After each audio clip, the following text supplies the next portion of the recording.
Buenos días a todos y bienvenidos a otro encuentro de nuestros EDEL Trainings. Espero que todos estén muy bien a pesar de esta pandemia que estamos teniendo. Pero como todo es una oportunidad, también esto es una oportunidad para seguir intercambiando conocimiento con ustedes. Soy Darío De Toni, el gerente comercial de Edelflex, y les doy la bienvenida a este nuevo webinar de nuestro EDEL Training. En el día de hoy vamos a tener el tercer módulo de los sistemas de intercambio de calor, en donde vamos a contar con Juan Manuel Mancini, que es uno de nuestros ingenieros de producto, y también vamos a contar con la presencia de Ana Briano, quien es la líder de nuestro equipo de Product Management. Vamos a ver un poquito de algunos puntos logísticos sobre cómo nos organizamos para preguntas y respuestas. Para los que ya han estado, ya es conocido. Entonces, para los nuevos, sobre el lado derecho de la pantalla van a tener un box de texto, un cuadro de texto en donde poder colocar sus preguntas. Las preguntas van a ser moderadas y respondidas al final de la presentación. Les pedimos que coloquen en la pregunta su mail, su dirección de correo electrónico, porque aquellas preguntas que por motivos de tiempo no puedan ser respondidas durante el webinar, se las vamos a enviar, luego les vamos a enviar la respuesta a sus direcciones de correo electrónico. Entonces recuerden siempre colocar la dirección de correo en su pregunta, ¿sí? Sobre el final de la presentación también les vamos a enviar una dirección para que puedan acceder a una encuesta, a la cual les vamos a agradecer muchísimo. Todo lo que es feedback, retroalimentación de ustedes nos ayuda a seguir mejorando cada vez más estos EDEL trainings, qué puntos son los más interesantes, qué puntos son los más importantes, qué puntos les gustaría ver, modificar, en fin, toda retroalimentación, todo feedback para nosotros es muy valiosa y muy importante. Por último, veamos los próximos webinars nuestros. El 25 de agosto vamos a tener a Miguel Pereira, quien es uno de los responsables de negocio para Latinoamérica, de lo que es válvulas y bombas de nuestra representada GEA. Y vamos a hablar de los sistemas de recuperación de producto y los ahorros que se generan en las áreas de producción, ¿sí? Y un poco todos los detalles, qué tener en cuenta al momento de pensar en su inclusión en nuestras líneas, etcétera, etcétera.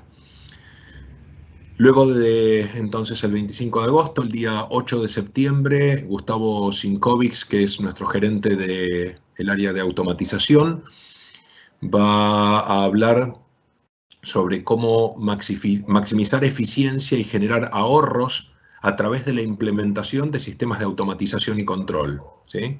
Bien interesante, todavía tenemos muchas líneas, muchas áreas, muchas plantas que tienen partes o la totalidad de manera manual o semiautomática, y entonces cómo maximizar, cómo optimizar, cómo generar ahorros en la planta sin más que pensar en una gestión de automatización.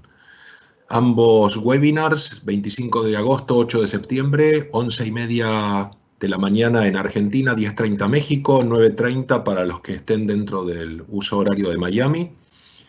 Y sin más, agradeciéndoles nuevamente el estar acompañándonos, los dejo con Juan y con Ana y nos vemos sobre el final del webinar. Gracias.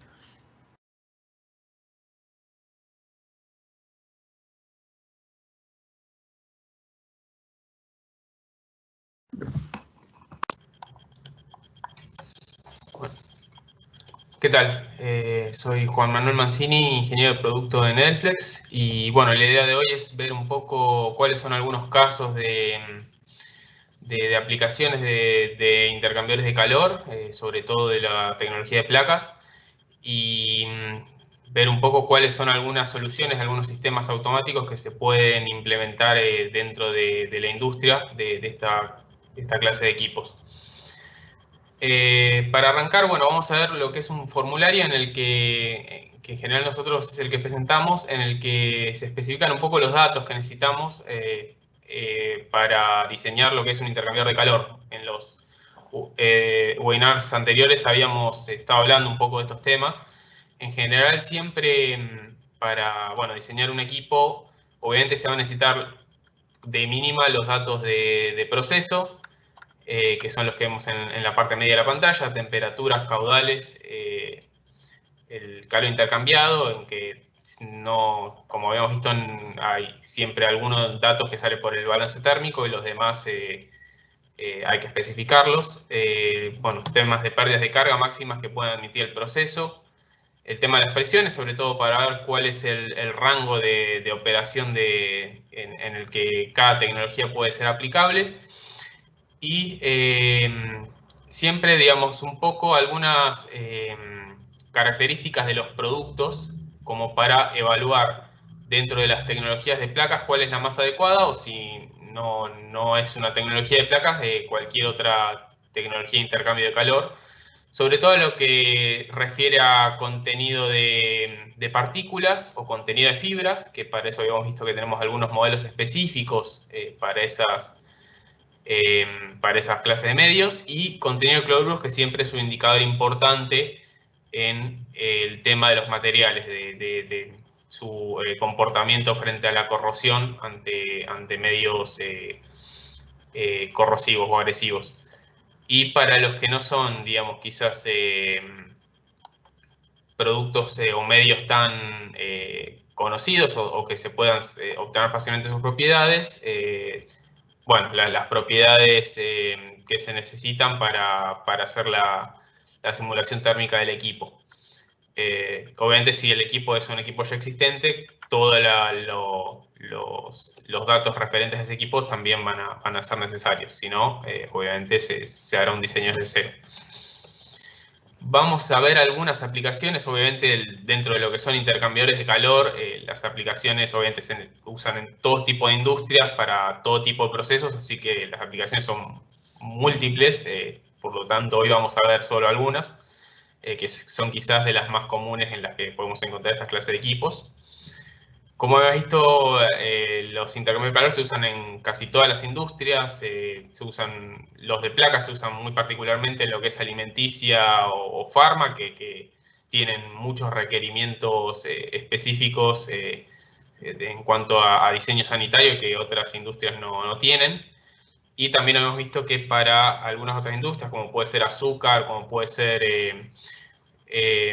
la industria de aceites grasa, o como puede ser refrigeración, hay algunos modelos puntuales especialmente diseñados para algunas aplicaciones que hoy vamos a estar viendo con algo de detalle. Vamos a arrancar con lo que es refrigeración.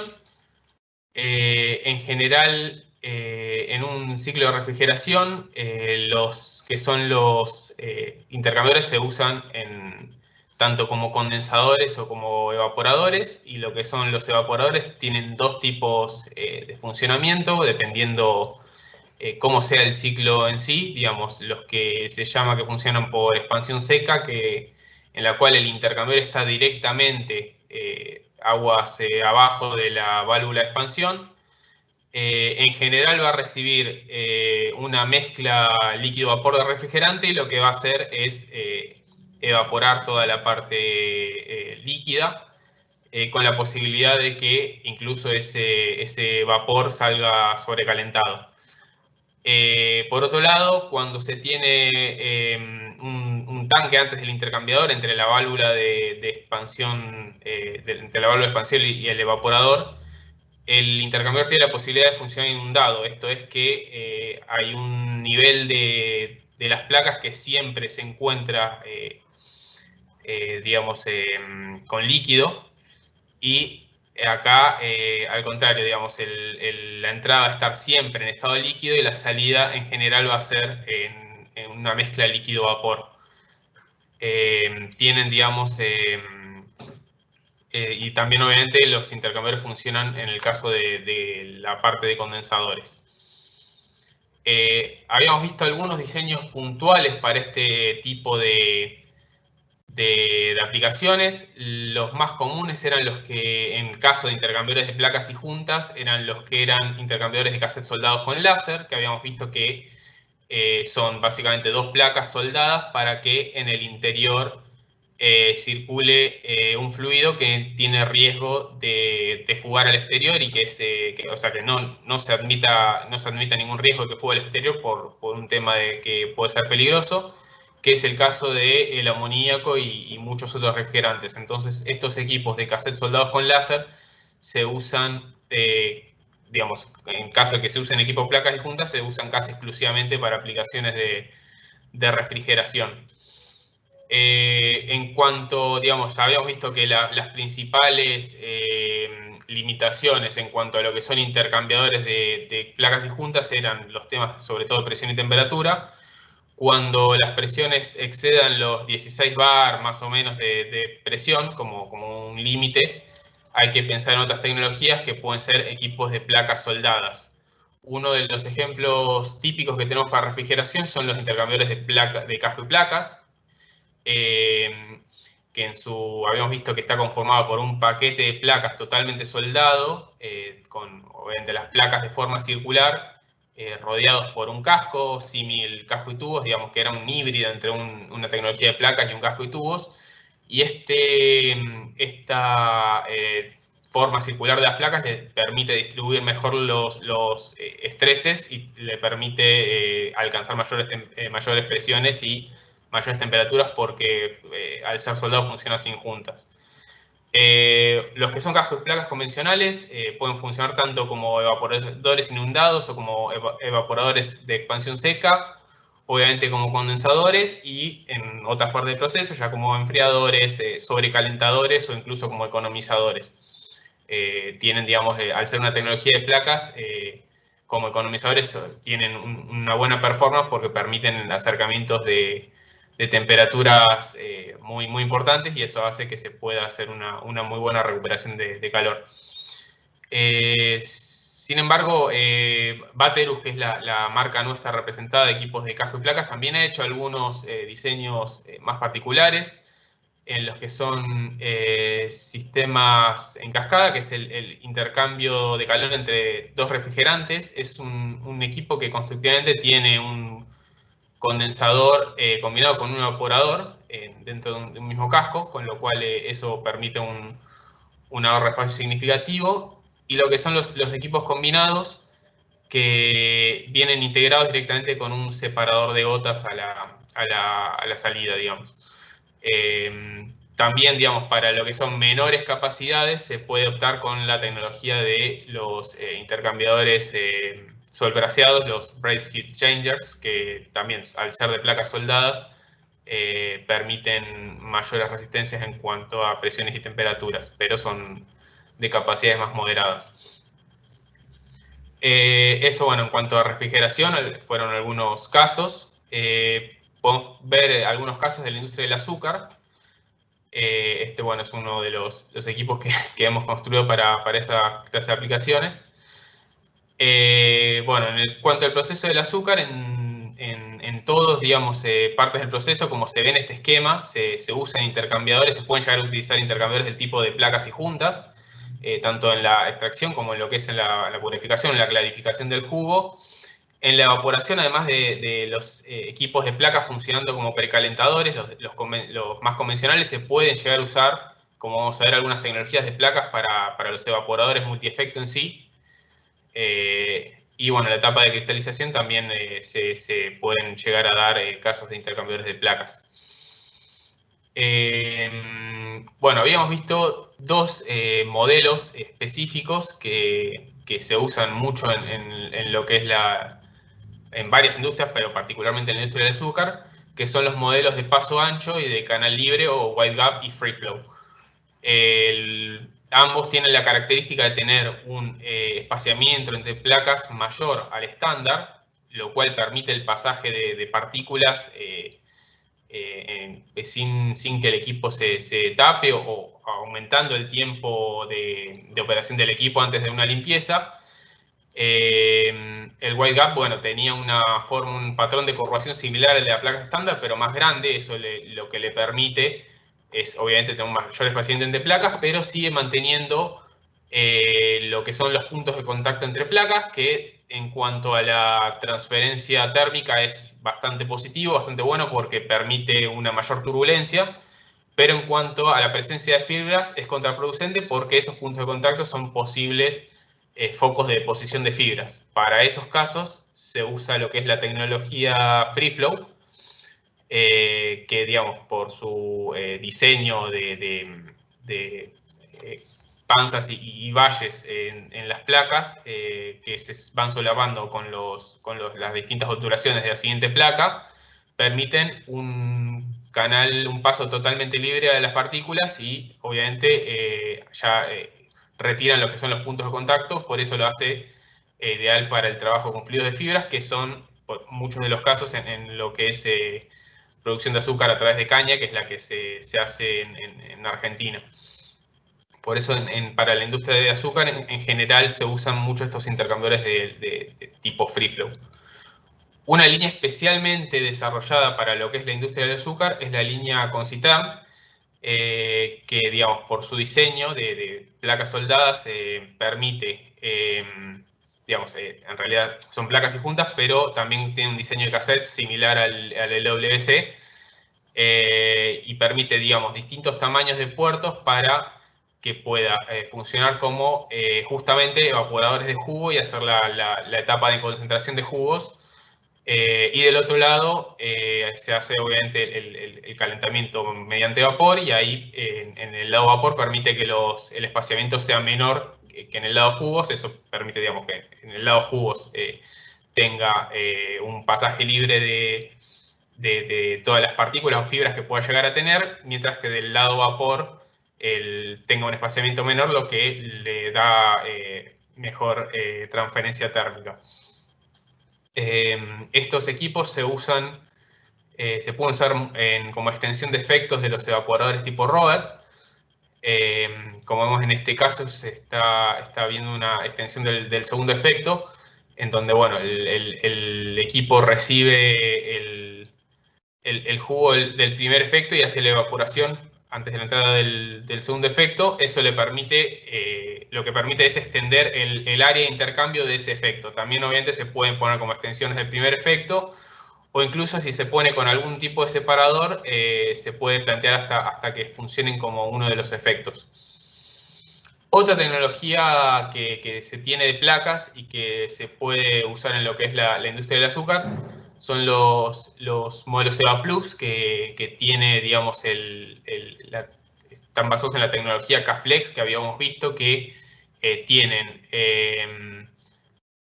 un diseño que hace que uno de los lados sea similar a un tubo, digamos, porque tiene una forma similar a un cilindro, como si fuese símil tubos, y el otro lado sea, digamos, símil placas, o sea, con un espaciamiento entre placas pequeño. Eso nuevamente le da buenas características cuando de un lado yo tengo que hacer el pasaje de jugo, que puede llegar a tener fibras, o sea que en general tiene fibras, y del otro lado, por lo cual yo no quiero que se tape esas áreas de flujo, mientras que del otro lado el flujo vapor en el cual yo puedo aceptar un menor espaciamiento que me beneficie la transferencia térmica. Este diseño de placas es, digamos, ideal para aplicaciones en lo que es la parte de jugos. Y uno de los desarrollos que se ha hecho es, se puede ofrecer el EVA Plus con un propio recipiente para funcionar como uno de los efectos, o lo que puede hacer es aprovechar el recipiente de un evaporador tipo Robert y, digamos, haciendo toda la ingeniería necesaria, se retira el mazo de tubos de ese recipiente y se le pone justamente un paquete de placas de esta tecnología EVA Plus, lo que permite en muchos casos ampliar bastante lo que es el área de transferencia. Bueno, en lo que es en la parte de aceites y grasas, los intercambiadores también se usan mucho los intercambiadores de placas. En este caso, bueno, es un esquema simplificado de lo que es el proceso de aceites y grasas, pero como se ve que en general se usa mucho calentamiento, sobre todo con vapor, para distintas partes del proceso, como puede ser, bueno, el agregado de ácido en lo que es un desgomado ácido, en la parte de neutralización, o incluso en alguna parte del proceso en que se utiliza algún intercambiador como economizador. En general, las aplicaciones de aceite vegetales se recomienda usar juntas, sobre todo, digamos, el principal, siempre el foco de selección son las juntas. Se pueden usar juntas de NBR, hemos tenido también muy buenas experiencias con juntas de EPDM para lo que es aceite, con lo cual siempre, digamos, para cuando las temperaturas quizás son un poco más altas, las juntas de EPDM son una buena alternativa. Y en general para lo que son la parte en que se quiera hacer una separación de ácidos grasos, o bueno, justamente en los procesos de biodiesel donde se puede llegar a tener alguna presencia de ácidos grasos o incluso de ésteres metílicos de ácidos grasos, se puede llegar a necesitar que las juntas sean de Vitón. Digamos, los intercambios de placas en general tienen distintos tipos de Vitón, algunos más recomendables para medio acuoso y justamente otros más recomendables para medio ácido. Y un ejemplo particular es en la parte de desodorización, en las cuales hemos usado equipos de placas soldadas, en este caso tipo block, pero también hay referencias de los de casco y placas que habíamos antes, en casos que, bueno, que primero tenemos temperaturas altas de hasta 210 grados, que obviamente son en general bastante elevadas para lo que son equipos de placas y juntas, sobre todo para las juntas, la parte de las juntas que es el primer limitante de la temperatura que tienen esos equipos. Y por otro lado se pueden lograr también bajas pérdidas de carga que se necesitan en aplicaciones sobre todo que funcionan al vacío. Entonces, bueno, en estos casos, en este caso se ve en el diagrama un intercambiador del tipo block, pero también hemos tenido buenas experiencias con los intercambiadores de casco y placas. En cuanto, bueno, energías renovables, principalmente lo que son biocombustibles, hemos tenido varios casos de aplicaciones de intercambiadores para la industria, sobre todo del bioetanol y también para biodiesel. Este es, por ejemplo, un equipo grande que se ha usado para intercambiadores de mosto fermentado en la industria del bioetanol. Bueno, como sabemos en Argentina, el bioetanol se obtiene casi exclusivamente de dos fuentes, principalmente de bioetanol a partir de maíz o bioetanol a partir de caña. En el caso del maíz, de las dos tecnologías que habíamos visto anteriormente, cuando vimos la parte de azúcar de los equipos de wide gap y los equipos de tipo free flow, en la parte de bioetanol a partir de maíz, que en general los medios tienen partículas y no tanto fibras, se usa mucho la tecnología de wide gap, que es frente a lo que es la tecnología free flow, tiene mejores coeficientes de transferencia, con lo cual, en el caso en que yo no tengo fibras, pero sí tengo partículas, es una mejor alternativa respecto del free flow.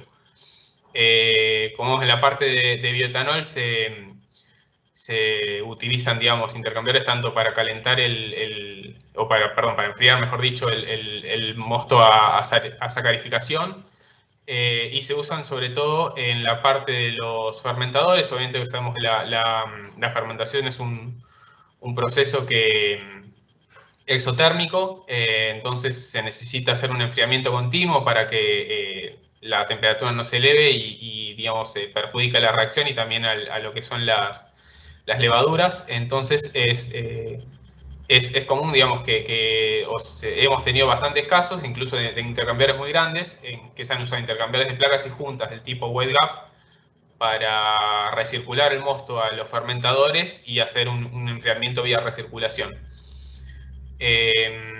También, bueno, otras partes del proceso se pueden usar, incluso se han usado también para lo que son las vinazas que salen de los fondos de torres y también para ya el alcohol destilado, tanto antes y después de los tamices para purificación del alcohol.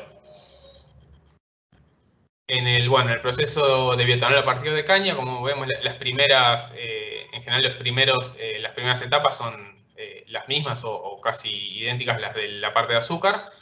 Y luego, digamos, para toda la parte de destilación y purificación de alcohol a través de tamices, nuevamente nos encontramos con lo que son los equipos de placas. En general, para lo que es la parte de alcohol, las juntas más recomendables son las de PDM, que tienen mejores características en frente al alcohol. Y bueno, los equipos pueden llegar a ser bastante grandes, sobre todo porque los modelos Wide Gap en general se ofrecen para tamaños grandes e intermedios, y bueno, las capacidades de producción de bioetanol en general son bastante más grandes. En la parte, bueno, de biodiesel también se usan estos intercambiadores, tanto digamos, en la parte de la producción de biodiesel propiamente dicha, como en la parte de purificación de glicerina. En general, cuando se tiene presencia de lo que son los ésteres metílicos, digamos, el biodiesel propiamente dicho, las juntas, es recomendable que se use algún tipo de bitón, si bien hay algunas referencias de que el NBR puede ser apto, con lo cual, bueno, obviamente es un material ya más con otra dimensión de precios respecto de las juntas más estándares, pero estos intercambios se pueden usar perfectamente para lo que es el proceso de producción de biodiesel. En cuanto a lo que es biogás, una aplicación interesante que hemos tenido es lo que son los intercambiadores de casco y tubos, en este caso, pero con superficie rasgada, que habíamos visto algo en el webinar pasado, y que tiene una aplicación interesante con lo que son los concentradores de digestato, que bueno, funcionan en el caso de que tienen que usar evaporadores con capacidades bastante grandes, e incluso también en algunos esquemas multiefectos similares a los que habíamos visto en la parte de caña, se pueden usar evaporadores con la tecnología de tubos rasgados, que hemos visto que se trata de un pistón con unas barras que están dentro de tubos y que permiten, a través de un movimiento alterno, la limpieza y permiten que esas deposiciones que se pueden llegar a generar, esa suciedad que puede llegar a traer el digestato, se vayan retirando. Bueno, estos equipos se pueden utilizar en esquemas tanto de simple efecto como en multiefecto. Incluso en ese kit se ve un evaporador de 2 efectos, que sería, bueno, con una idea análoga a la anterior. El segundo efecto toma el vapor de la evaporación en el primer efecto. Este sería un esquema ejemplo en el que se usan 2 evaporadores de esa tecnología. En cuanto a la industria química, obviamente, bueno, hay multiplicidad de procesos, multiplicidad de productos en los que pueden o se necesitan usar distintas tecnologías de intercambiadores de placas y juntas. Podemos mencionar algunas, principalmente en lo que es el ácido sulfúrico. En general se usan para lo que es enfriamiento de ácido sulfúrico. Los equipos de placas y juntas se usan bastante para estas aplicaciones, teniendo en cuenta que obviamente el ácido sulfúrico, dependiendo la concentración y temperatura que tengan, es bastante corrosivo, puede ser más o menos corrosivo, y hay distintos materiales de placas disponibles, digamos, distinto obviamente desviándose de lo que es el inoxidable estándar, que se pueden utilizar para estas aplicaciones. Algunos casos son el C276 o el SMO254, que para altas concentraciones se pueden usar con una buena, digamos, una baja tasa de corrosión por año. Y en cuanto al material de juntas, en general para bajas concentraciones y temperaturas más moderadas se puede usar el EPDM, y ya para concentraciones más altas en general se usa lo que es bitón G, que es un bitón específico para aplicaciones ácidas. Para aplicaciones de ácido sulfúrico más débil, digamos, con menos concentración, también se recomienda en general que el material no sea inoxidable y se puede usar, dependiendo cuáles son las tablas de corrosión y cómo es el comportamiento ante la temperatura, distintas aleaciones de las que vemos en la tabla. En cuanto a lo que es ácido nítrico, en general, el material de placa que se puede llegar a usar es el 304, que es un material para algunas aplicaciones inferior al 316 incluso, pero en esta aplicación, el 316 o 316L, al tener molibdeno, que es una sustancia que se disuelve en el ácido nítrico, no es lo más recomendable. Entonces, en general, se puede disponer de placas en 304 para aplicaciones de este estilo, y si no, para otras aplicaciones ya nuevamente empiezan a aparecer otras aleaciones dependiendo de cómo sean las características del producto y cómo sea su comportamiento, que se puede evaluar en tablas o gráficos de corrosión.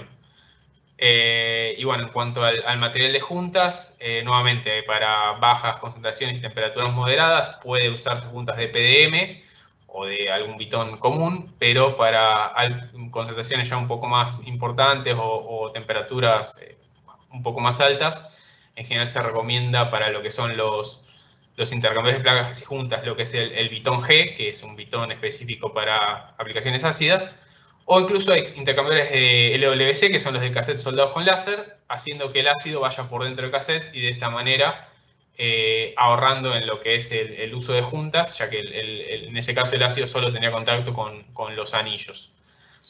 Y bueno, y para los blocks en general, que serán los intercambiadores de placas soldadas, que solo tienen juntas en el sello panel contra estructura, se usan juntas de PTFE. Ya para aplicaciones quizás de ácido nítrico bien concentrado, en donde incluso los mejores materiales de los intercambiadores de placas no son suficientes, se pueden llegar a usar intercambiadores de tantalio, que obviamente es un material bastante más costoso, pero para algunas aplicaciones es el único que se puede usar. Y bueno, dentro de nuestra provisión, Tantec es una empresa que ofrece esa clase de equipos. Como economizadores, en los casos de aminas, digamos, economizadores de amina rica contra amina pobre, se han usado mucho lo que son los intercambiadores tipo block, que son de placas soldadas, o también los de casco y placas que habíamos visto anteriormente. Y bueno, también obviamente como enfriador de aminas luego de lo que es la etapa del economizador.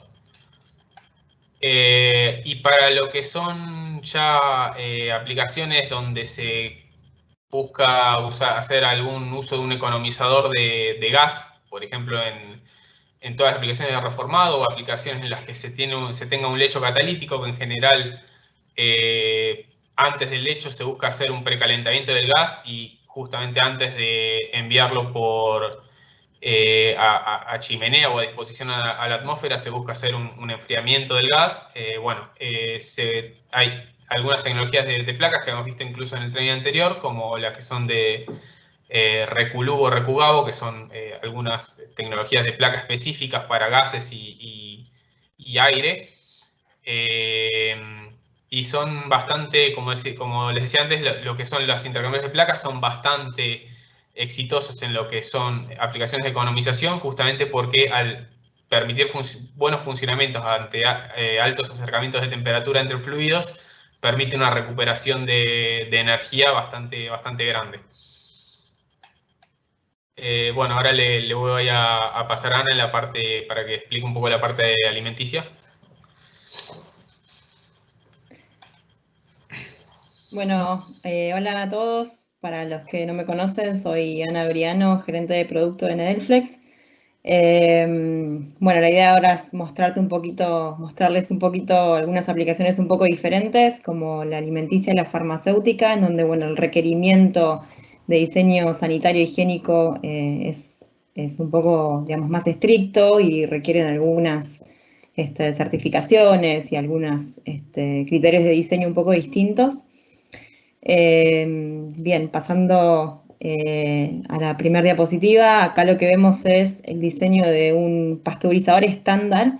Estos equipos son muy utilizados en industria láctea, sobre todo, donde, bueno, usualmente los productos que se pasteurizan son, bueno, la leche, la crema, el yogur. El proceso de pasteurización es básicamente una combinación de temperaturas y tiempos. Se busca aumentar la temperatura rápidamente del producto y luego descenderla rápidamente también. Esto se busca para, sobre todo, matar microorganismos que pueden ser patógenos, cosa de que, bueno, cuando ingiramos ese producto no nos enferme.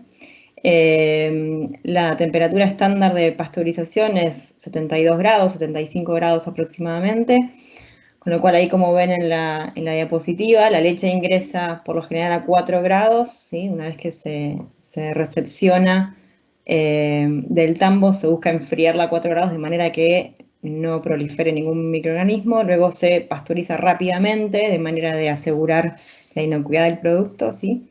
Con lo cual ingresa en este pasteurizador que tiene distintas etapas, o sea, distinta cantidad de paquetes de placas, de manera de ir aumentando la temperatura hasta la temperatura de pasteurización. Se calienta desde 4 grados, primero hace una sección de 4 a 50, 55 grados, donde sale hacia la separadora centrífuga. En la separadora lo que se logra es separar los glóbulos grasos de la leche de manera de estandarizar ese producto. Ustedes seguramente en el supermercado han visto que hay distintas clases de leche según el tenor graso.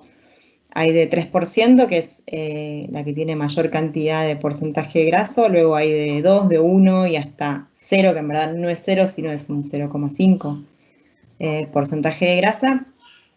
Esa separación se logra justamente en una separadora centrífuga. Luego vuelve a ingresar al equipo, se vuelve a calentar a aproximadamente 60-65 grados. En este momento se hace el proceso de homogeneización. Allí lo que se busca es estandarizar el tamaño de esos glóbulos grasos, ¿sí? De manera de que el producto sea homogéneo y a lo largo del tiempo no haya separación de fases, ¿sí? Ustedes saben que la fase grasa no se lleva bien con la fase acuosa. Por este motivo es que hay que homogeneizar para lograr estandarizar ese producto y que esa emulsión, ese producto, sea estable a lo largo del tiempo. Entonces, a esa temperatura se homogeneiza, luego vuelve a ingresar al equipo y luego se calienta hasta 72 grados, ¿sí? A esta temperatura se mantiene varios minutos de manera de asegurar que esas bacterias se lograron matar. Y luego rápidamente se busca enfriar, ¿sí? El producto de manera de llevarlo a la temperatura de refrigeración y que se mantenga digamos, cuidado, ¿sí? A esa temperatura y que no crezca ningún microorganismo adicional. Lo interesante de estos equipos es que se logra lo que se llaman las etapas de regeneración, es decir, con esa leche que yo empecé a calentar desde los 4 grados hasta los 67 aproximadamente, una vez que luego se pasteurizan, con esa misma leche que se pasteurizó, yo la utilizo para calentar la leche que está ingresando, ¿sí? Esas es digamos, las secciones que se llaman como regeneración. De esto lo que hago es aprovecho mucho la energía que ese mismo producto me está dando, de manera de justamente lograr como máximo un 90% de regeneración. De esta manera solo necesito fuentes externas de calentamiento con agua en la etapa de calentamiento, de pasteurización propiamente dicha, como ahí se ve, la última etapa que dice calentamiento, y bien la etapa de enfriamiento final, ¿sí? Esas etapas de calentamiento y enfriamiento van a ser muy chiquitas y son las únicas para las que voy a necesitar una etapa con, digamos, de intercambio de energía con agua, ¿sí? Pasando a la próxima diapositiva, vamos a ver una foto de un equipo, de cómo se vería un equipo en la realidad. Ahí ven un equipo de 4 secciones, que se trata justamente de un intercambiador, un pasteurizador. En este caso, para este tipo de industrias alimenticia, por lo general se requiere que el bastidor sea de acero inoxidable. Dependiendo del tamaño del equipo, si es un equipo chico, ese bastidor puede ser totalmente macizo en acero inoxidable, y si ya pasamos a equipos un poco más grandes por temas de costo, el equipo es de acero, el bastidor es de acero al carbono, pero es enchapado en acero inoxidable, ¿sí? Y ahí vemos que cada etapa, cada paquete de placas está separado por lo que llamamos placas intermedias. Estas placas intermedias van a tener conexiones que permiten que el producto pueda salir a estos equipos que yo les comentaba, como separadora, como homogeneizador, y pueda volver a entrar para continuar con el proceso de calentamiento o enfriamiento.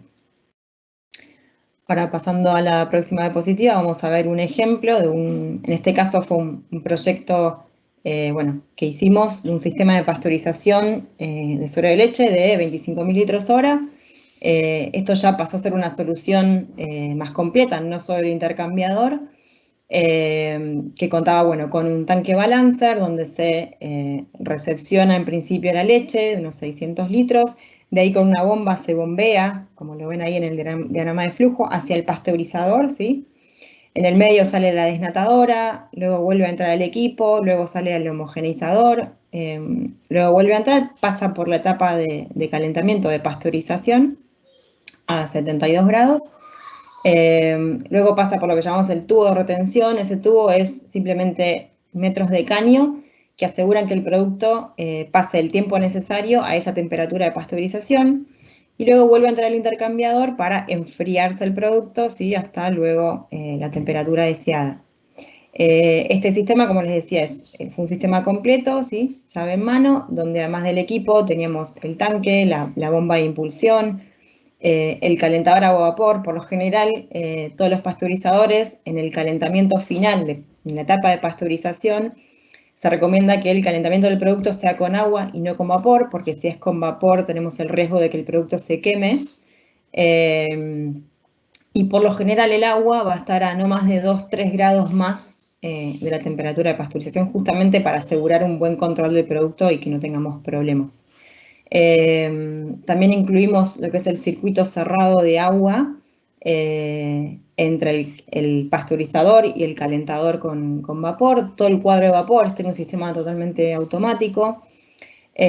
Sus transmisores de temperatura para asegurar justamente la temperatura de pasteurización.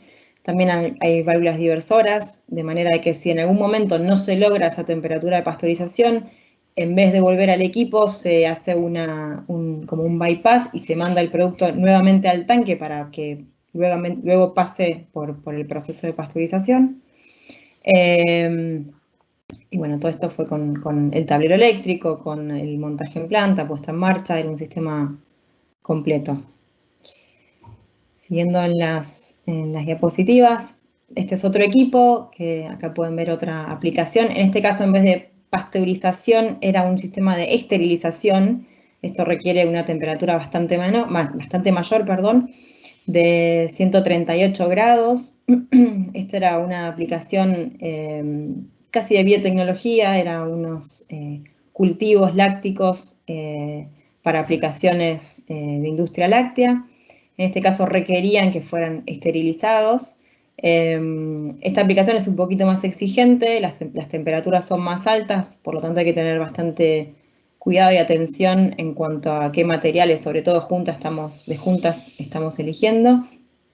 Acá también teníamos un tanque buffer donde se recepcionaba el producto, luego las bombas de impulsión, el esterilizador.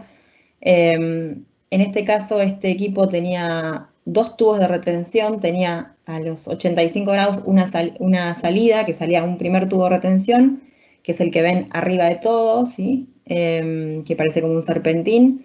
A esa temperatura lo que se busca es la desnaturalización de las proteínas, de manera de evitar que luego coagulen y formen precipitados en el producto.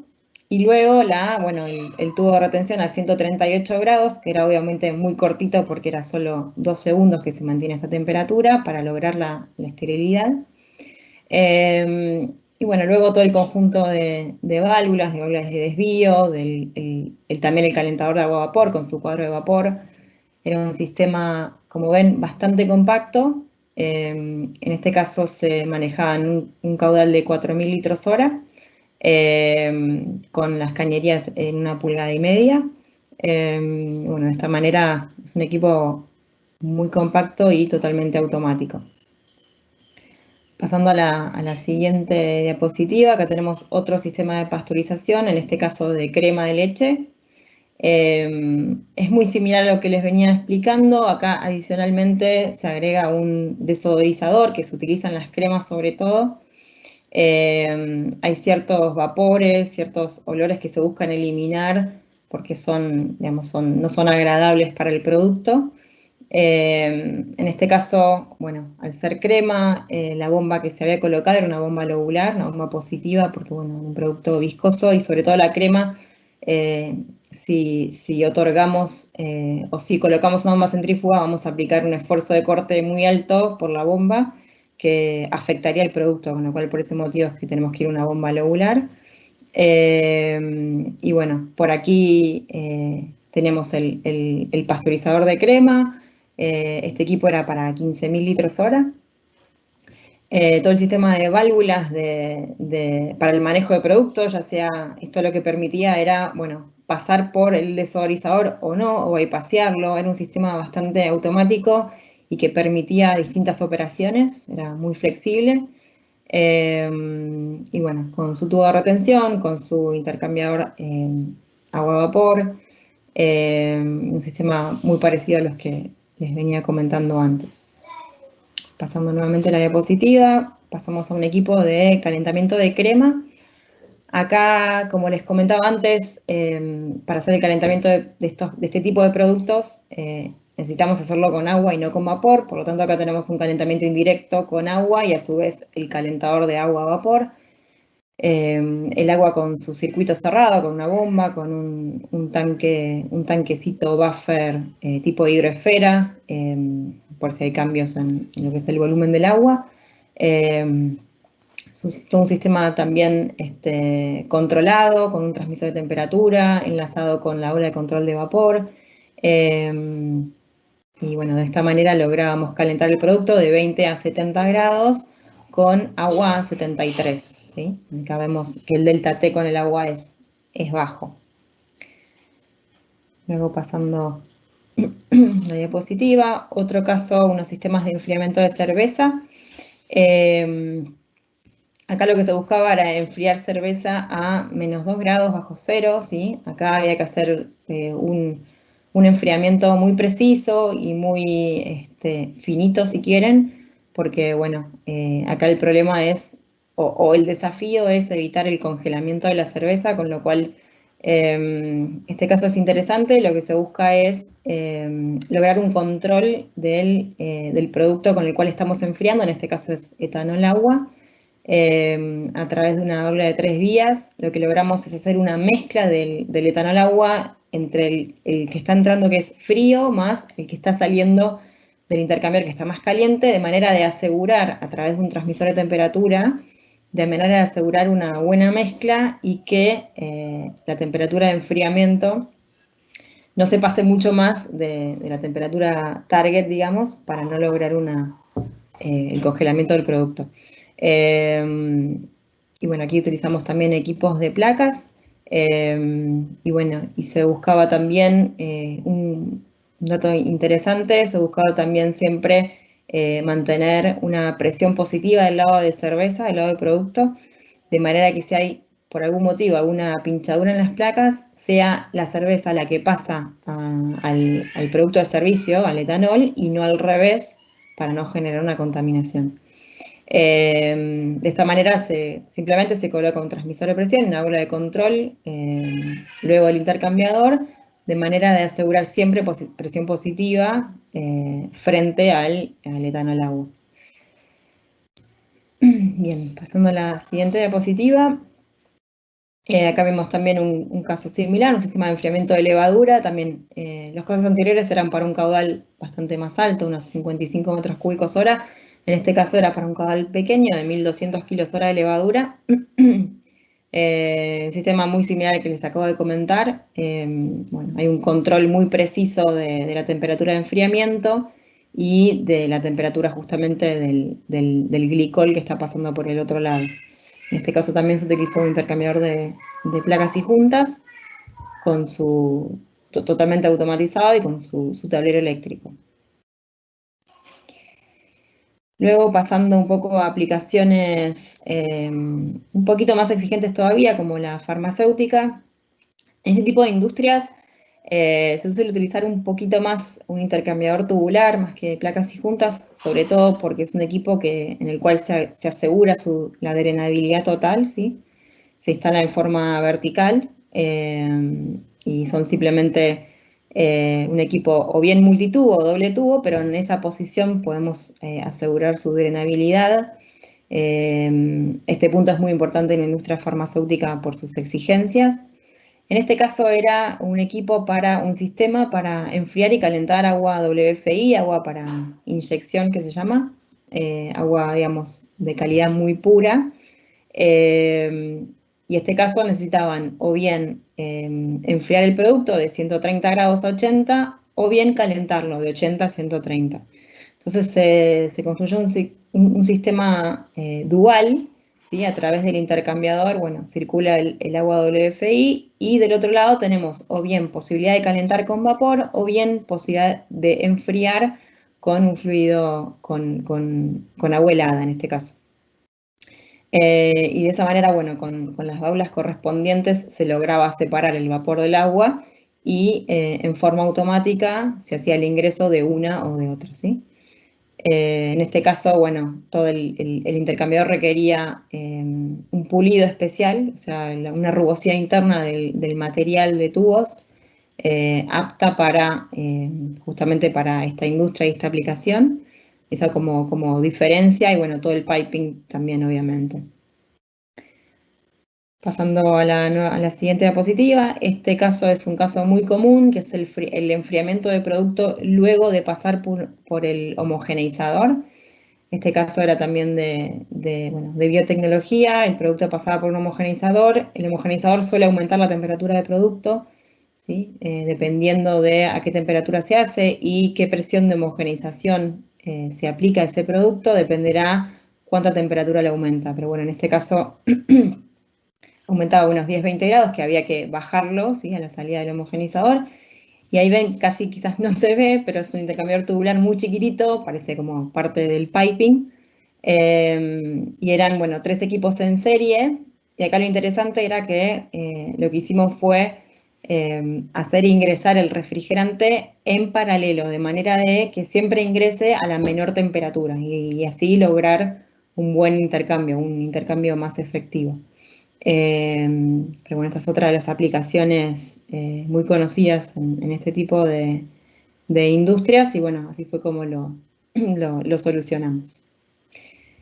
Bien, y ahora, bueno, paso de nuevo a Juan, que va a seguir con algunas soluciones.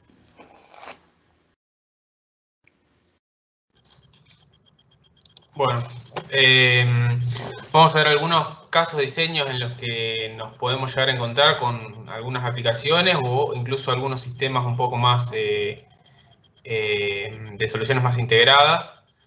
El primero es, obviamente, en general, para las aplicaciones industriales grandes, siempre los intercambiadores se piensan para un caso continuo, pero para algunas aplicaciones puntuales o algunas aplicaciones de menor escala se puede llegar a tener un diseño de lo que es el tipo batch, que en vez de tener un caudal que se quiere, por ejemplo, calentar de una temperatura de entrada a una de salida, se tiene un tanque con un volumen que se quiere calentar de una temperatura inicial a una temperatura final en determinada cantidad de tiempo.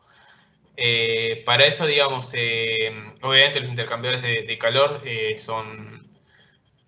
son aptos. Lo que se hace en general es primero hacer unas corridas mediante balances de energía de cómo es el avance de la temperatura dentro del tanque, la temperatura a la entrada del intercambiador, la temperatura a la salida del intercambiador, para digamos, el tiempo que se busca en un determinado intervalo de tiempo prefijado. Una vez que se tiene todo ese cálculo a través de un análisis analítico, que en general obviamente hace o una planilla de Excel o un software, lo que se hace es pasar lo que sería el caso batch, digamos, teniendo el calor que se le busca sacar en determinado tiempo como si fuese mi flujo de calor, digamos, calor por unidad de tiempo como si fuese un continuo, y calcular unas temperaturas de entrada y de salida pseudo continuas, por decirlo de alguna manera, que sería calcular unas temperaturas de entrada y salida promedios, así, de esa manera llevar mi caso batch a un caso continuo. Y a partir de que yo tengo, obviamente el caudal es del agua o del fluido que se busca calentar, yo lo tengo porque es el caudal que va a estar fijado por la bomba de recirculación, y esas temperaturas de entrada y salida, en el caso pseudo continuo, se puede diseñar el equipo como si fuese un caso continuo.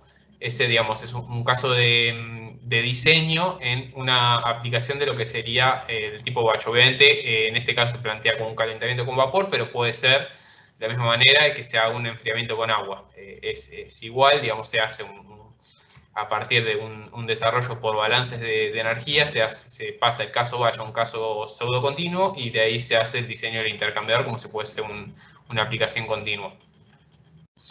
Otro caso de diseño que se puede llegar a tener es lo que se llama un diseño serie paralelo. A veces, digamos, lo que es un producto, si yo lo quiero diseñar en un solo equipo, me da que porque la diferencia de temperaturas entre ambos fluidos es un poco cortas, ese equipo quedaría muy largo, necesitaría agregarle o muchas placas o tubos muy largos para lograr el intercambio que yo requiero, justamente por esa baja diferencia de temperaturas. En el caso que yo pudiese plantear que el refrigerante entrara, digamos, en forma de paralelo, digamos, yo tengo mi producto en forma serie y mi refrigerante en forma paralelo, lo que hago es justamente en esta zona en la que, por ejemplo, en esta zona en la que mi producto se estaría encontrando con un refrigerante ya calentado, justamente lo que hago es que la temperatura de entrada del refrigerante sea la temperatura de entrada inicial. Entonces, con eso yo vuelvo a hacer que la diferencia de temperaturas entre ambos lados sea mayor, y eso me permite que el área del equipo, digamos, de ese segundo paso que yo necesite, sea menor que en el caso de que yo tuviese un solo equipo con todo el refrigerante atravesando en contracorriente el largo del equipo completo. Justamente lo que se busca con esta configuración serie paralelo es, o sea, poniendo el producto en serie a través de poner el refrigerante en paralelo, hacer que en cada entrada de refrigerante la temperatura de entrada de refrigerante vuelva a ser la temperatura de entrada total, y eso hace que la diferencia de temperatura sea más grande respecto de que si yo directamente pongo el refrigerante de un lado y hago que salga del otro en un equipo serie, digamos. Otra posibilidad que se puede plantear es un esquema con doble entrada. Esto se da mucho en lo que son los casos de condensación de vapor, justamente para hacer que la mitad del caudal de vapor entre por cada una de las entradas, y de esta manera hacer que la velocidad del vapor a la entrada no sea excesiva y no genere vibraciones o problemas mecánicos en la entrada del equipo. Esta es una alternativa que se puede dar mucho en aplicaciones en donde yo tengo un alto salto térmico, porque, digamos, si yo del lado que yo busco calentar, lo quiero calentar por ejemplo, 60 grados, un salto térmico muy grande, el caudal de vapor que yo voy a necesitar va a ser bastante grande. Y en general, un equipo relativamente chico en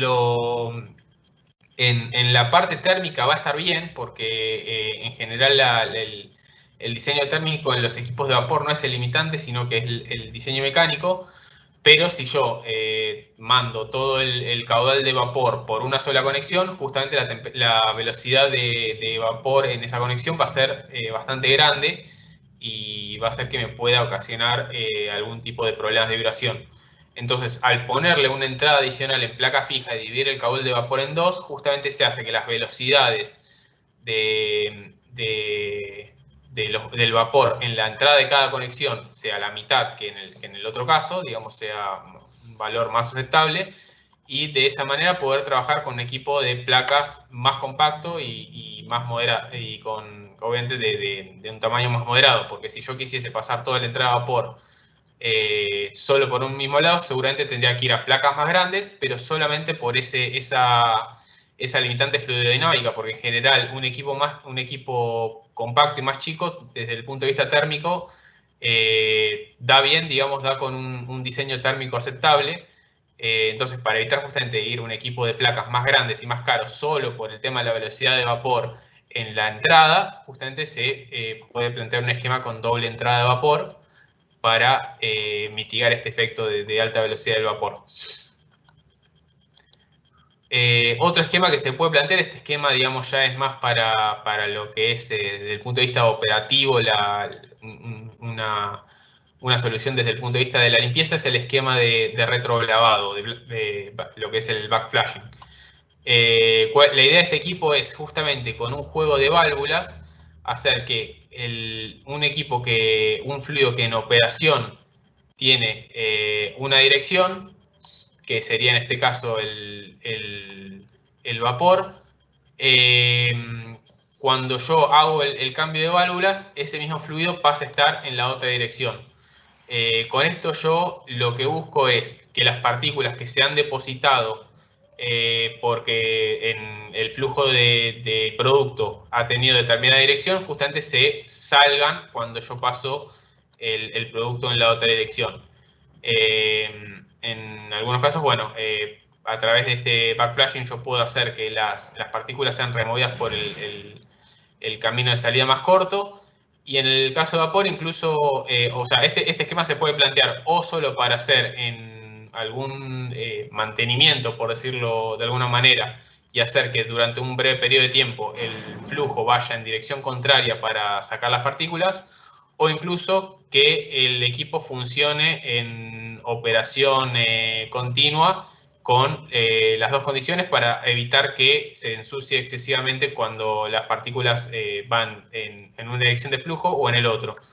Porque si el equipo está en cocorriente y en cocorriente el diseño térmico da que es adecuado, en contracorriente en general es mejor, por los temas que ya habíamos visto en los otros webinars. Entonces yo lo que se puede plantear es que el producto en determinada porción del tiempo esté yendo en una dirección de flujo y en otra determinada porción de tiempo el producto vaya en la dirección de flujo inversa, justamente para hacer que esas partículas que se pueden haber depositado en una dirección de flujo se extraigan cuando el fluido pasa por la otra dirección de flujo. Bueno, acá hay un diagrama PNID de lo que es justamente el esquema en un equipo de agua con agua de río. Justamente el agua de río, al estar cargada de partículas, lo que se busca con este esquema es, sin tener que hacer o alargando el tiempo entre tener que hacer mantenimientos mecánicos, poder hacer un esquema de retrolavado justamente para poder alargar ese tiempo.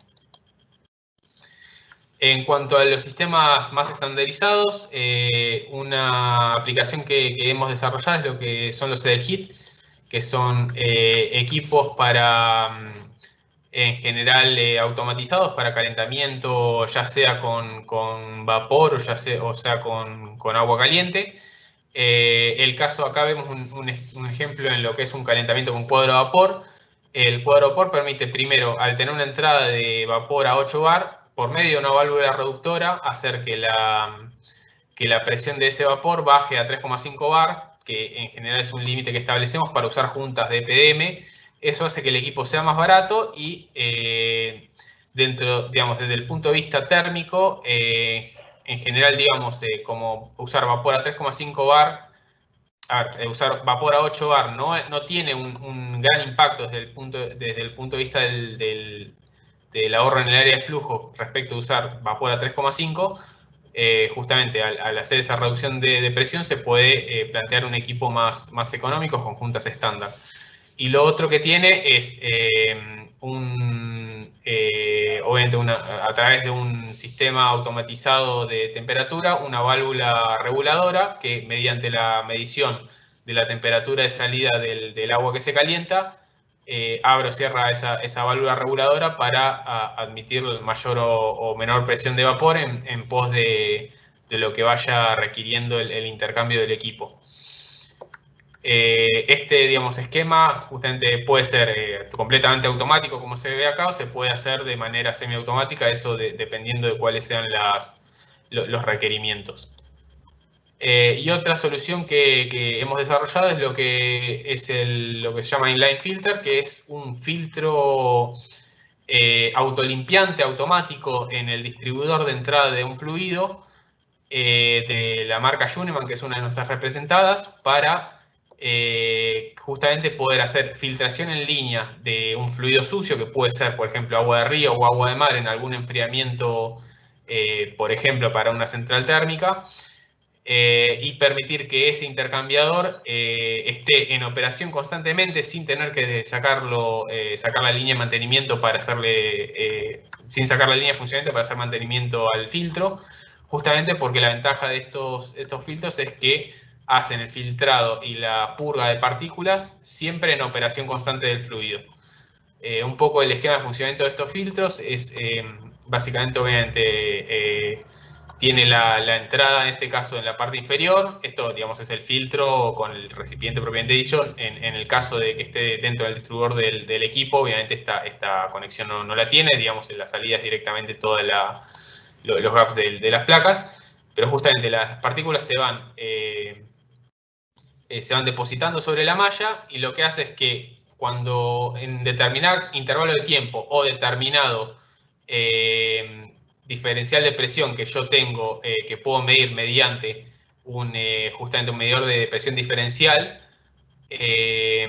cuando se alcanza determinado valor, se empieza a hacer la limpieza del filtro. Esto quiere decir que la válvula de purga se abre y un disco que tiene este filtro autolimpiante, que puede ser activado mediante un sistema neumático, un sistema eléctrico, hace una pasada. Esto hace que el área de flujo del fluido disminuya. Con esto aumenta la velocidad de flujo, y por lo que llama un efecto Bernoulli, que es justamente un balance de Bernoulli de energía mecánica, hace que al aumentar la velocidad la presión disminuya. Esto genera una contrapresión que hace que las partículas se vayan retirando de la malla y justamente vayan saliendo por la purga. Cuando el filtro llega a 2/3 de la carrera, vuelve a su posición original. En esta parte en general se ve que hay un contraflujo que deposita las partículas del tercio de la carrera restante, y el filtro, digamos, una vez que se hizo esa pasada, se cierra la válvula de purga y el filtro sigue en operación normal y se vuelve a empezar a llenar lo que es la malla. Todo este proceso, digamos, de pasada del cilindro se da en operación continua. El filtro nunca deja de estar en mantenimiento, nunca deja de estar en funcionamiento mientras se hace esta pasada, con lo cual estos filtros automáticos de autolimpiantes son una buena alternativa para evitar justamente paradas para mantenimiento, o por lo menos hacer que esas paradas sean lo más alejadas en el tiempo posibles. Y bueno, nuevamente les voy a dejar la palabra a Ana para explicar lo que es una planta SIP para intercambiadores de calor. Sí, a ver, como último, ya cerrando, una última aplicación que viene bien conocerla, es un poco, bueno, una planta SIP. Acá vemos una planta SIP bastante completa, ¿sí? Con 3 tanques. En esta planta lo que se busca es preparar las soluciones SIP, justamente, que se van a enviar para limpiar los distintos tipos de equipos. En este caso se utiliza un intercambiador de calor de placas para el calentamiento de estas soluciones. Cada tanque que ven ahí es para, bueno, por ejemplo, uno es para el agua fresca, que se va a enviar como un primer enjuague en esa parte de la limpieza SIP. Luego otro tanque que sería para el detergente o para la soda cáustica, y un tanque adicional para el ácido como parte final de la limpieza. Entonces, bueno, se utiliza un intercambiador en recirculación para calentar estas soluciones. Por lo general, estas soluciones se calientan a aproximadamente 85 grados, ya que es una temperatura óptima para la limpieza de cualquier equipo. Entonces, bueno, en esta planta lo que se busca es recircular cada solución, calentarla con el intercambiador de calor, y una vez que se preparan estas soluciones, hacer el envío, ¿sí? A través de esas válvulas que ven ahí, bueno, se van abriendo las válvulas, se hacen el envío hacia los distintos equipos, y luego, bueno, el retorno de esas soluciones para o bien enviarlas a drenaje o bien recuperarlas, en el caso de que sea posible recuperarlas y reutilizarlas. Entonces, como decía, acá, digamos, los equipos de placas son muy utilizados, se utilizan juntas de material compatible con estos químicos. Por lo general, para los sistemas SIP se utilizan digamos, soluciones de soda cáustica o de ácido en bajas concentraciones, con lo cual las juntas de EPDM, NBR no suelen tener grandes problemas. Por lo general el EPDM es el más elegido. Y bueno, bien, también se utilizan las placas en acero inoxidable 316, que tampoco tienen ningún problema. Y bueno, son soluciones bastante utilizadas hoy en día en cualquier planta. Y acá pueden ver un ejemplo donde tenemos un equipo en la planta SIP y a su vez esta planta SIP se utiliza para limpiar cualquier tipo de intercambiador de calor. Bueno, y así estamos finalizando un poco el webinar de hoy. Le doy el paso a Darío para hacer el cierre y luego pasamos a las preguntas. Gracias, Ana. Vamos a hacer las preguntas primero. Y ok, dale. El paso a Darío. ¿Qué material de placa se recomienda para medios con cloro libre y concentraciones locales? Ahí necesitamos conocer la cantidad de cloruros que tiene. Necesitamos saber las partes por millón de los cloruros. El acero inoxidable soporta hasta 100 ppm de cloruros, con lo cual hasta ese valor podemos usar el 316. Y después va a depender un poco de la concentración. Y ahí vamos a pasar puede ser placas en acero 904, puede ser SMO 254, puede ser titanio paladio. De ahí vamos aumentando las aleaciones, cambiando las aleaciones de acuerdo a la concentración. Perfecto. Siguiente pregunta.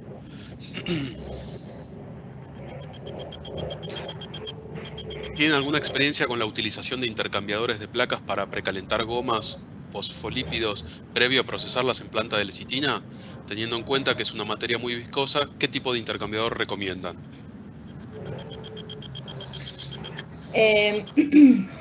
Bueno, no sé si vos querés hablar. A ver, va a depender un poco de la viscosidad del producto. La verdad es que los equipos de placas son muy versátiles, porque además tenemos distintos modelos, no solo las placas estándar, sino los que comentaba Juan de paso ancho, ya sea wide gap o free flow, o sea, con puntos de contacto o sin puntos de contacto. La verdad, los productos que se pueden manejar son muchos y de viscosidades altas. Tenemos referencias de equipos entregados para, por ejemplo, miel con una viscosidad de 30.000 centipoise, equipos de paso ancho y funcionan sin problemas. Con lo cual, a ver, digamos, son equipos que funcionan, necesitamos conocer un poquito más del proceso, de la viscosidad, pero así a priori les diría que no hay problema. Sí o sí, vamos a tener que ir a equipos de placas de paso ancho, bueno, que puedan manejar ese tipo de productos. Gracias, Ana. Una pregunta más. ¿Qué función cumplen las doble placas en un intercambiador de placas para la industria farma? ¿Permite evitar la contaminación frente a pinchaduras? Correcto. Es así. Lo que busca justamente es como tener una doble pared, una doble placa, de manera que si se pincha una placa, se detecta justamente porque se detecta la pérdida. Y ahí se ve que la placa está pinchada. Es una doble pared, doble seguridad, justamente para ese motivo. Así que sí, son utilizados en esa industria principalmente. Bueno, gracias Ana, gracias Juan por la presentación. Le damos paso a Darío para hacer el cierre.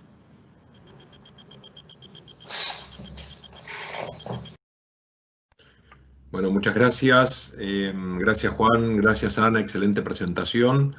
Gracias a los que nos acompañaron, a las preguntas que hicieron.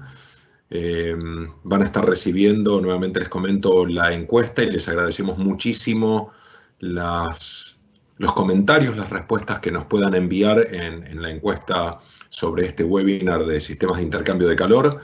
Les recuerdo nuevamente los dos próximos webinars, sistemas de recuperación de producto, que vamos a estar dando de manera conjunta con nuestra representada GEA, y el webinar el 6 de septiembre sobre generación, eficientización, mejoras, generación de ahorros a partir de sistemas de automatización y control en planta.